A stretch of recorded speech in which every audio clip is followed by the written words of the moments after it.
Welcome to next exam. आज है 2 जनवरी 2019 और 2 जनवरी 2019 से करंट अफेयर्स के जितने भी इंपॉर्टेंट क्वेश्चन बन सकते हैं सारे हम इस वीडियो में डिस्कस करेंगे और हर क्वेश्चन से रिलेटेड इंपॉर्टेंट फैक्ट भी मैं आपको बताऊंगा। तो आप पूरा वीडियो बहुत ध्यान से देखिए। लास्ट में मैं आपसे एक क्वेश्चन भी पूछूंगा, उसका आंसर आपको कमेंट बॉक्स में बताना है। आज के इस वीडियो की पीडीएफ फाइल आप इस वीडियो के डिस्क्रिप्शन से डाउनलोड कर सकते हैं। पीडीएफ आप हमारे टेलीग्राम ग्रुप से भी डाउनलोड कर सकते हैं। टेलीग्राम ग्रुप पर आपको सारे पीडीएफ एक साथ मिल जाएंगी और टेलीग्राम ग्रुप का लिंक मैंने इस वीडियो के डिस्क्रिप्शन में भी दे दिया है, तो आप उस लिंक पर क्लिक करके टेलीग्राम ग्रुप ज्वाइन कर सकते हैं। तो चलिए स्टार्ट करते हैं। पहला क्वेश्चन है, हाल ही में रेलवे बोर्ड के नए अध्यक्ष कौन बने हैं? तो अभी हाल ही में बीके यादव रेलवे बोर्ड के नए अध्यक्ष बन गए हैं, यानी कि इस क्वेश्चन का बी ऑप्शन सही है। ये हैं बीके यादव यानी कि विनोद कुमार यादव, और ये अब रेलवे बोर्ड के नए अध्यक्ष बन गए हैं। ये 1980 बैच के आईआरएस अधिकारी हैं, इंडियन रेलवे सर्विस के ये अधिकारी हैं। 1980 बैच के इलेक्ट्रिकल इंजीनियर हैं और अब ये रेलवे बोर्ड के नए अध्यक्ष बने हैं। अच्छा, इनसे पहले अध्यक्ष कौन थे? इनसे पहले अध्यक्ष थे अश्विनी लोहानी। ये अभी 31 दिसंबर को रिटायर हो गए और अब नए अध्यक्ष बने हैं बीके यादव। अच्छा, रेलवे की बात आई है तो अभी रेलवे से रिलेटेड मैंने कुछ आपको क्वेश्चन बताए थे। जैसे अभी रेलवे ने एक आर्टिफिशियल इंटेलिजेंस बेस्ड रोबोट बनाया है, उसका नाम मैंने आपको बताया था। उस रोबोट का नाम क्या था? उस्ताद। और वो रोबोट काम क्या करेगा? रेलवे के नीचे की ट्रैक को रिकॉर्ड करेगा और कहीं पे भी कोई भी डिफॉल्ट होता है तो उसे तुरंत इंजीनियर को सेंड कर देगा, जिससे कि उसकी रिपेयरिंग हो सके। एक मैंने आपको ये क्वेश्चन बताया था। उससे पहले भारत की सबसे तेज रेल कौन सी बनी है? ये भी एक इंपॉर्टेंट क्वेश्चन है। तो ट्रेन 18 इंडिया की सबसे फास्ट ट्रेन बन गई है, ये आपको याद रखना है। अब रेलवे की बात है तो प्रेजेंट टाइम पे हमारे रेल मंत्री कौन है? पीयूष गोयल। और एक क्वेश्चन और बन जाता है कि स्वतंत्र भारत के पहले रेल मंत्री कौन थे? तो जॉन मथाई स्वतंत्र भारत के पहले रेल मंत्री थे। तो रेलवे के बारे में आप इतना याद रखिए। आज के इस वीडियो का हम टारगेट रखते हैं 40,000 लाइक का। अगर ये वीडियो आपको अच्छा लगता है, हेल्पफुल लगता है, तब आप इस वीडियो को लाइक जरूर किया करो। और लाइक करने के बाद आपके पास जो भी स्टडी रिलेटेड व्हाट्सएप और फेसबुक ग्रुप हैं, उनमें आप इस वीडियो को शेयर जरूर कर दिया करो। और मैं आपको भी बोलता हूं, डेली मॉर्निंग में उठकर अपने लिए एक टारगेट फिक्स करो। चाहे छोटा सा ही टारगेट फिक्स करो, लेकिन डेली मॉर्निंग में उठकर अपने लिए एक टारगेट फिक्स करो और अपना पूरा दिन उस टारगेट को अचीव करने में लगा दो। आपकी लाइफ ऑटोमेटिकली अच्छी हो जाएगी। मैं डेली आपको ये बोलता हूं, अगर 1% लोग भी इसको फॉलो कर रहे होंगे तो आपको अपने अंदर बहुत अच्छा इंप्रूवमेंट दिखाई देगा। ये टारगेट फिक्स करने वाली हैबिट बहुत अच्छी हैबिट है, इसे आप डेवलप करिए। नेक्स्ट क्वेश्चन है, हाल ही में टीबी राधाकृष्णन किस राज्य के उच्च न्यायालय के मुख्य न्यायाधीश बने हैं? तो अभी हाल ही में टीबी राधाकृष्णन तेलंगाना हाईकोर्ट के नए चीफ जस्टिस बन गए हैं, यानी कि इस क्वेश्चन का बी ऑप्शन सही है। ये हैं टीबी राधाकृष्णन और ये अब तेलंगाना हाईकोर्ट के नए चीफ जस्टिस बने हैं। अच्छा, इनसे पहले मैंने आपको बताया था आंध्र प्रदेश में भारत का 25वां हाईकोर्ट खोला गया है और उसके चीफ जस्टिस कौन बने थे वो भी मैंने आपको बताया था, सी प्रवीण कुमार। आंध्र प्रदेश हाईकोर्ट के नए चीफ जस्टिस बने और अब तेलंगाना हाईकोर्ट के नए चीफ जस्टिस बन गए हैं टीबी राधाकृष्णन। यहां से क्वेश्चन आपको जरूर देखने को मिलेगा, तो ये दोनों ही चीफ जस्टिस आप याद कर लीजिए। अब ये तेलंगाना हाईकोर्ट के नए चीफ जस्टिस बने हैं, तो ये है मैप में तेलंगाना। तेलंगाना की कैपिटल क्या है? हैदराबाद। तेलंगाना के प्रेजेंट टाइम पे चीफ मिनिस्टर कौन है? के चंद्रशेखर राव। और तेलंगाना के प्रेजेंट टाइम पे गवर्नर कौन है? ESL नरसिम्हा। अच्छा, तेलंगाना से एक क्वेश्चन और बन जाता है कि तेलंगाना का गठन कब हुआ? तो 2 जून 2014 को आंध्र प्रदेश से अलग होकर भारत का 29वां राज्य बना था तेलंगाना। नेक्स्ट क्वेश्चन है, हाल ही में आई RBI की रिपोर्ट के अनुसार बैंक धोखाधड़ी में कितने गुना वृद्धि हुई है? तो अभी हाल ही में RBI की एक रिपोर्ट आई है और इस रिपोर्ट के अकॉर्डिंग बैंकों में जो धोखाधड़ी होती है उसमें 4 गुना वृद्धि हो गई है, यानी कि 4 टाइम्स इंक्रीमेंट हुआ है। तो इस क्वेश्चन का बी ऑप्शन सही है। अच्छा, ये बैंक धोखाधड़ी लेखा देखकर आपके माइंड में तुरंत एक क्वेश्चन आना चाहिए। अभी मैंने आपको बताया था किसी एक बैंक ने बैंक के साथ धोखाधड़ी करने के मामले में सबसे ज्यादा अपने कर्मचारियों को प्रताड़ित किया। उस बैंक का नाम आपको मैंने बताया था। उस बैंक का नाम क्या है? ICICI bank. आईसीआईसीआई बैंक ने बैंक के साथ धोखाधड़ी करने के मामले में सबसे ज्यादा अपने कर्मचारियों को प्रताड़ित किया है। और अब ये आरबीआई की रिपोर्ट आ गई है कि बैंक धोखाधड़ी 4 गुना बढ़ गई है। नेक्स्ट क्वेश्चन है, हाल ही में 2018 में सबसे ज्यादा विकेट लेने वाले गेंदबाज कौन बने हैं? तो अभी हाल ही में जसप्रीत बुमराह 2018 में सबसे ज्यादा विकेट लेने वाले गेंदबाज बन गए हैं। यानी कि इस क्वेश्चन का सी ऑप्शन सही है। ये है जसप्रीत बुमराह। इन्होंने पूरे 2018 में 78 विकेट लिए। क्रिकेट के सभी फॉर्मेट में मिलाकर इन्होंने 78 विकेट लिए हैं। इसमें इन्होंने 9 टेस्ट मैचों में 48 विकेट लिए, 13 वनडे मैचों में इन्होंने 22 विकेट लिए और 8 टी20 मैचों में इन्होंने 8 विकेट लिए। इस तरह से इन्होंने पूरे 2018 में टोटल 78 विकेट लिए हैं और इसी के साथ 2018 में ये सबसे ज्यादा विकेट लेने वाले गेंदबाज बन गए हैं। दूसरे नंबर पर आए हैं साउथ अफ्रीका के कगिसो रबाडा। इन्होंने टोटल 77 विकेट लिए हैं। तो आपको जसप्रीत बुमराह का नाम आपको याद रखना है। इन्होंने 2018 में सबसे ज्यादा विकेट लिए हैं। नेक्स्ट क्वेश्चन है, हाल ही में जारी आरबीआई की रिपोर्ट के अनुसार बैंकों ने जीएनपीए में कितने प्रतिशत का सुधार किया है? तो अभी हाल ही में आरबीआई की एक रिपोर्ट आई है और इस रिपोर्ट के अकॉर्डिंग बैंकों ने जीएनपीए में 10.8% का सुधार किया है। यानी कि इस क्वेश्चन का सी ऑप्शन सही है। अब पहले तो ये जो जीएनपीए लिखा है इसकी फुल फॉर्म पता होनी चाहिए।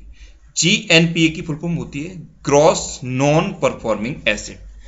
पिछले साल अगर देखा जाए तो ग्रॉस नॉन परफॉर्मिंग एसेट था 11.5% और इस बार ये 10.8% रहा है। यानी कि इसमें सुधार हुआ है। अभी आरबीआई ने वित्तीय स्थिरता रिपोर्ट जारी की है और इस रिपोर्ट में ये सामने आया है कि जीएनपीए में 10.8% का सुधार हुआ है।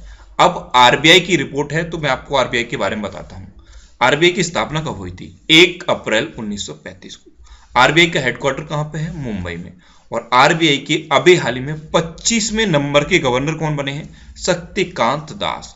अगर आप डेली मॉर्निंग में उठकर ये वीडियो देख रहे होंगे तो आपको ये चीजें याद हो गई होंगी, क्योंकि बहुत सारी चीजें ऐसी हैं जो रिपीट होती रहती हैं। और अगर आप मॉर्निंग में उठकर इस वीडियो को देख रहे होंगे तो ये चीजें आपको याद हो चुकी होंगी। डेली आप रिवाइज करते रहिए, ये आपको इतने अच्छे से याद हो जाएंगे कि आप भूलना भी चाहोगे तब भी नहीं भूलोगे। बस मॉर्निंग में उठकर ये वीडियो देखने की आपको हैबिट बनानी है। मैंने आपको हमेशा बोला है कि मॉर्निंग में उठकर सबसे पहले ये वीडियो देखने की आप हैबिट बना लीजिए। आपका किसी भी एग्जाम में करंट अफेयर्स का एक सिंगल भी क्वेश्चन गलत नहीं हो सकता। बस मॉर्निंग में बिस्तर छोड़ने से पहले ये वीडियो देखने की हैबिट आपको बनानी है। नेक्स्ट क्वेश्चन है, हाल ही में डीआरडीओ दिवस कब मनाया गया है? तो अभी हाल ही में 1 जनवरी को डीआरडीओ दिवस मनाया गया। यानी कि इस क्वेश्चन का बी ऑप्शन सही है। अब ये इंपॉर्टेंट डे आया है तो अब जनवरी में जितने भी इंपॉर्टेंट डे आएंगे मैं आपको सारे रिवाइज कराऊंगा। ये जनवरी का पहला इंपॉर्टेंट डे है डीआरडीओ डे। ये 1 जनवरी को मनाया जाता है। अब ये जो डीआरडीओ लिखा है इसकी फुल फॉर्म आपके लिए इंपॉर्टेंट है, क्योंकि इसकी फुल फॉर्म कई बार पूछी गई है। तो डीआरडीओ की फुल फॉर्म क्या होती है? Defence research and development organisation. क्या होती है? Defence research and development organisation. DRDO की स्थापना हुई थी 1958 में। डिफेंस में रिसर्च को बढ़ावा देने के लिए 10 लेबोरेटरी के साथ डीआरडीओ की स्थापना 1958 में हुई थी। डीआरडीओ का हेडक्वार्टर कहां पे है? न्यू दिल्ली में। और एक और मोस्ट इंपोर्टेंट क्वेश्चन है डीआरडीओ से रिलेटेड और अक्सर ये गलत होता है। डीआरडीओ का मोटो पूछ लिया जाता है कई बार। डीआरडीओ का मोटो है बलस्य मूलम विज्ञानम। यह है संस्कृत में बलस्य मूलम विज्ञानम और इंग्लिश में कहें तो strength origin is in science. ये है डीआरडीओ का मोटो। इसे आप नोट कर लीजिए और याद कर लीजिए। संस्कृत में भी याद करिए और इंग्लिश में भी याद करिए। और एक क्वेश्चन और बन सकता है डीआरडीओ से कि डीआरडीओ के प्रेजेंट टाइम पे प्रेसिडेंट कौन है? तो जी सतीश रेड्डी प्रेजेंट टाइम पे डीआरडीओ के प्रेसिडेंट हैं। इतना आप डीआरडीओ के बारे में याद रखिए। नेक्स्ट क्वेश्चन है, हाल ही में किस राज्य सरकार ने किसानों के लिए 2 नई पहलों की घोषणा की है? तो अभी हाल ही में वेस्ट बंगाल सरकार ने किसानों के लिए 2 नए इनिशिएटिव लॉन्च किए हैं। तो इस क्वेश्चन का सी ऑप्शन सही है। अब ये 2 नए इनिशिएटिव हैं क्या? तो कृषक बंधु योजना के तहत ये 2 नए इनिशिएटिव लॉन्च किए गए हैं। इसमें पहला इनिशिएटिव है, अगर किसी किसान की मृत्यु हो जाती है तो उसके परिवार को 2 लाख रुपए देगी पश्चिम बंगाल गवर्नमेंट। और दूसरा इनिशिएटिव है कि 1 एकड़ भूमि पर एक फसल उगाने पर पश्चिम बंगाल गवर्नमेंट साल में 2 बार 2500 रुपए देगी। तो ये किसानों के लिए 2 नई पहल लॉन्च की हैं पश्चिम बंगाल ने, ये आपको ध्यान रखना है। अब बात है पश्चिम बंगाल की, तो ये है मैप में पश्चिम बंगाल। पश्चिम बंगाल की कैपिटल क्या है? कोलकाता। अच्छा, कोलकाता से ही क्वेश्चन बन जाता है कि कोलकाता किस नदी के किनारे स्थित है। ये नदी के किनारे वाले क्वेश्चन भी बहुत बनते हैं। तो कोलकाता है हुगली नदी के किनारे स्थित। पश्चिम बंगाल की प्रेजेंट टाइम पे चीफ मिनिस्टर कौन है? ममता बनर्जी। और पश्चिम बंगाल के प्रेजेंट टाइम पे गवर्नर कौन है? केसरीनाथ त्रिपाठी। नेक्स्ट क्वेश्चन है, हाल ही में एसबीआई लाइफ इंश्योरेंस और किस बैंक के बीच समझौता हुआ है? तो अभी हाल ही में एसबीआई लाइफ इंश्योरेंस और इलाहाबाद बैंक के बीच में समझौता हुआ है, यानी कि इस क्वेश्चन का बी ऑप्शन सही है। अब ये समझौता हुआ क्यों है? तो बैंक इंश्योरेंस सुविधा के लिए ये एसबीआई लाइफ इंश्योरेंस और इलाहाबाद बैंक के बीच में समझौता हुआ है। अब ये बैंक इंश्योरेंस सुविधा होती क्या है? इसमें क्या होता है, जो इंश्योरेंस कंपनी है वो बैंक के थ्रू अपने प्रोडक्ट बेच सकती है। तो ये जो एसबीआई लाइफ इंश्योरेंस है, इसने इलाहाबाद बैंक के साथ समझौता किया है। तो अब एसबीआई लाइफ इंश्योरेंस अपने प्रोडक्ट को इलाहाबाद बैंक के थ्रू बेच सकती है। अब बात है एसबीआई लाइफ इंश्योरेंस की, तो एसबीआई लाइफ इंश्योरेंस के सीईओ का नाम आपको पता होना चाहिए। प्रेजेंट टाइम पे एसबीआई लाइफ इंश्योरेंस के सीईओ हैं संजीव नौटियाल। चलते हैं नेक्स्ट क्वेश्चन पे। नेक्स्ट क्वेश्चन है, हाल ही में आई आरबीआई रिपोर्ट के अनुसार एनबीएफसी बैलेंस शीट कितने प्रतिशत बढ़ी है? तो अभी हाल ही में आरबीआई की एक रिपोर्ट आई है और इस रिपोर्ट के अकॉर्डिंग एनबीएफसी बैलेंस शीट 17.2% बढ़ी है, यानी कि इस क्वेश्चन का बी ऑप्शन सही है। अब ये जो एनबीएफसी लिखा है, इसकी फुल फॉर्म आपको पता होनी चाहिए।